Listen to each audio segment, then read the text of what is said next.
knowing openings alone won't really help to improve your chess. So what I'm going to do in today's video is to give you a clear study plan to help you level up as soon as possible. So you might need to get your pen and notebook for this if you really want to learn something deep. Let's go. So what am I even saying? Point number one, it's not just about knowing openings alone. In fact, studying openings is like the third or the last thing you want to consider as a beginner. Because firstly, chess is 99% tactics, as Susan Polgar once said. What does that mean? Well, this is the view that 99% of all chess games are won from outright tactics. Yeah, most games are won from outright tactics, and not lasting positional domination or grinding a win from a positional advantage. In fact, most games don't even end by checkmating. People just resign after missing or miscalculating a simple tactical shot. That's how I lose most of my games, by the way. In fact, here is what I like doing in most serious tournaments. If I'm playing against a lower rated player, or say an 1800, a 1700, 1500, 1300, what I do is this. I just play chess. I forget about my gambits, tricks. I also forget about some dubious traps, etc.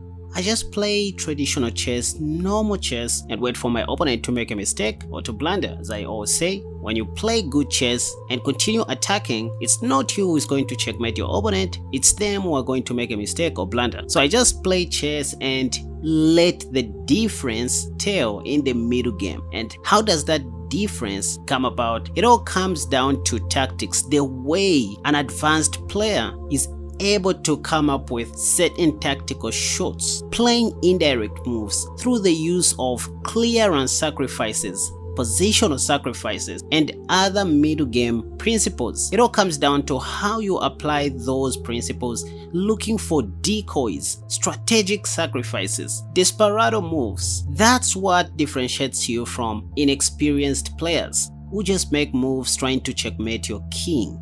And you don't just improve your tactical skills by eating pizza or by eating cucumbers. You improve your tactical skills by solving chess puzzles and other chess tactics. For example, endgame tactics, mate in 2, mate in 3, mate in 4. Those will acquaint you to several ways of defeating your opponents. And again, the other benefit of solving chess tactics and puzzles is that you learn to depend on your intuition rather than memorizing opening moves. So the biggest word in this first point is tactics. Solve tactics. So what are chess tactics? Well, tactics are maneuvers that take advantage of short-term opportunities involving combinations or sacrifices, just like I mentioned earlier on, like positional sacrifices, clearance sacrifices, decoys, interceptions, closing lines, etc. But then there's a small group of people that say chess is not 99% tactics or 100% calculation. They claim it's 100% judgment and evaluation, that if you don't calculate, how do you come up with the 100% judgment, whatever.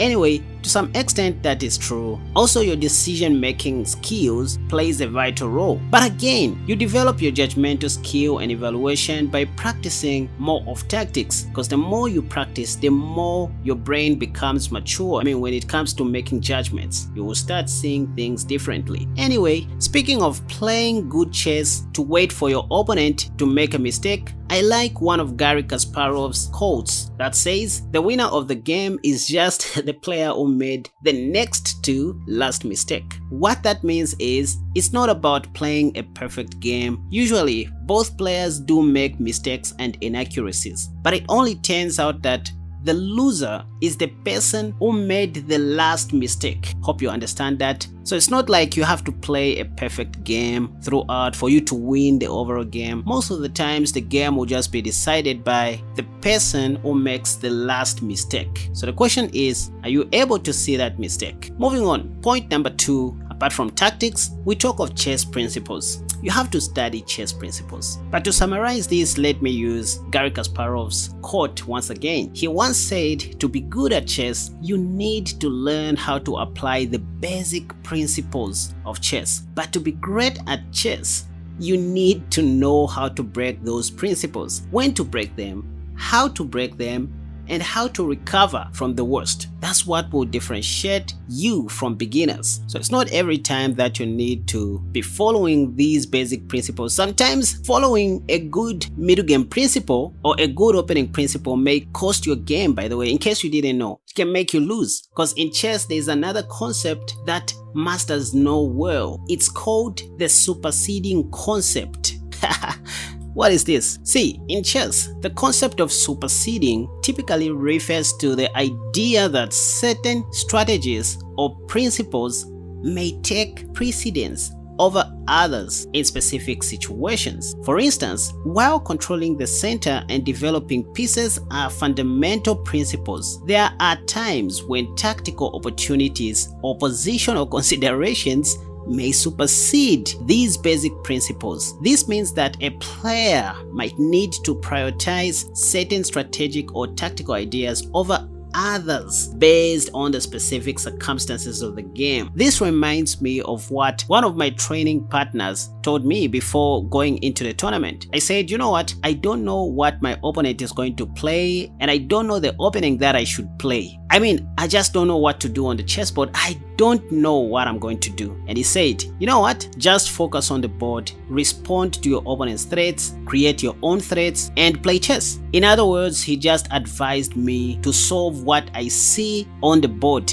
not remembering any principle, any opening or whatever, just solving what I see on the board using my brain capacity like 100%. That's what he told me. And you know what? I took that advice seriously, that it improved my rating from 1800 up to 1942 in just 2 OTB tournaments alone before I went back to school to pursue other studies. So remember, while chess principles are good, but there's a time when you need to grow up and stop entirely depending on the ABCs, those principles. So to be good at chess, you need to learn how to apply the basic principles, but to be great at it, you need to know how to break those principles. Moving on, after studying tactics, point number 3, pick your role model. Someone like Kasparov, Bobby Fischer, Magnus Carlsen, etc. But don't just pick any model. Pick someone who suits your style of playing, someone you would love to start copying. For example, if it is Magnus Carlsen, then start studying his games. This might be a good time for you to start studying chess openings. And only 1 or 2 openings are enough. Just 2 openings. Yes, you can study other openings just for the sake of knowing, but if you want to specialize in an opening, just pick 1 or 2, that's all. So this is when you start studying to specialize in one specific opening that your role model plays very well. For example, if you want to study the Dutch, you start looking at Ginger GM's games. I guess that's Grandmaster Simon Williams. So you begin studying his games, how he plays his Dutch defense. So those are just spoilers I'm giving you guys, and that's gonna help you. And then lastly, you continue playing your over the board games. You play more of longer time matches over the board, imitating your role models or imitating the openings that you are studying. Play more longer time control matches over the board. This is just different from playing online, you guys. The board dimension and the experience is very different, you guys. Even the emotions, because in over the board games, everything is involved. Your emotions, your energy, your psychology, your preparation, everything, your eyeballs, you are able to see things clearly and you have space. While when you're playing on your smartphone, it's just you and your thumb and your nose. Anyway, and at last you realize that all of those things you studied way back, like tactics, superseding concepts, chess principles, will just be coming automatically in your vision. They will become part of you. That's why I'm able to play 30 seconds bullet chess perfectly without making a lot of blunders and mistakes, because these things have become somehow part of me. So in conclusion, here is your study plan. As a beginner, first step is to focus on knowing the rules. This includes understanding the chess pieces, the different boxes on the chessboard, and how the pieces move. Next, you need to learn how to set up a board, etc. Then step number 2, once you are acquainted with knowing the rules, start practicing. At this point, it's not a good time to learn about chess openings. No, just start playing whatever. Just start playing on Lichess, on chess.com, or wherever you want to test your skills. Make as many mistakes as you want. Just start playing. At that stage, what you are doing is noticing or learning the movements of pieces and how everything is going, how your opponents are responding, where to put the knight, how the knight moves, how the bishop moves. So that's step number 2, practice those rules, practice the rules. Then step number 3, this is when you want to start practicing tactics like mate in 2, mate in 3, endgame tactics, chess puzzles. So you start solving those random puzzles. At least by now, you are acquainted with how the moves are made, how the pieces move. So now on step number 3, take a break away from chess, and then you just start solving chess puzzles, tactics. You continue with that. Whenever you have time, of course, you can play 1 or 2 games, but tactics are different from games. So just solve tactics. They are boring, yes, but they really help in building your intuition. So study tactics, that was step number 3. And then step number 4, after tactics, I advise that you begin studying chess principles. All of them, like opening principles, middle game principles, and end game principles. If you want to learn about chess principles, follow me on Patreon, where you can join membership to any of my tiers. I have posted tens of the most important chess principles that will help you improve your chess. So simply go to my Patreon page, Casper Chess Official. The links are in the comment section down below, and begin studying those chess principles. As simple as that. Done. That was step number 4. So after studying chess principles, step number 5, this is when you can pick your role model and start studying their openings. Okay, you start studying openings of your role model, the one that suits your style of play. You don't just study all the openings in the world. Oh, you can do that at your own free time, right? Just for fun and just to be acquainted. But if you want to specialize in an opening, pick 1 or 2. You study those openings of your role models. That was step number 5. And then step number 6, go and mess up. Just go and play chess.